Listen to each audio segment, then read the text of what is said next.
आपको एक छोटी सी चीज दिखाता हूं। आप इस प्राइस को देखिए, इस क्राउड को देखिए, ये किताबों की लाइन लगी हुई है। मैं एक औसत इकोनॉमिक्स कैलकुलेशन करूं तो अगर इस देश में 5 करोड़ लोग भी अगर इस तरह के पब्लिक स्कूल्स में पढ़ते होंगे और 10,000 भी एवरेज फीस है, तो आप उसकी इकोनॉमिक्स को काउंट करके देखिए।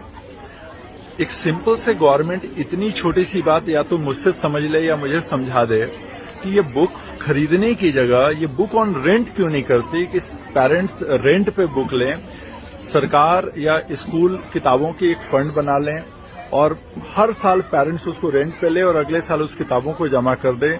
इससे एनवायरनमेंट बचेगा, पेरेंट्स बचेंगे और सरकार बचेगी, क्योंकि एजुकेशन इस समाज का स्ट्रेंथ है, इस देश का स्ट्रेंथ है। अगर एजुकेशन एक्सपेंसिव होगा तो एक बहुत बड़ा टैलेंट पूल ऐसे स्कूलों में पढ़ नहीं पाएगा और ये देश का एजुकेशन सिस्टम कोलैप्स कर जाएगा। तो ये जो एजुकेशन, बुक्स और स्कूल के बीच का एक नेक्सस बना हुआ है, इसको तोड़ के हम एजुकेशन को बचा सकते हैं।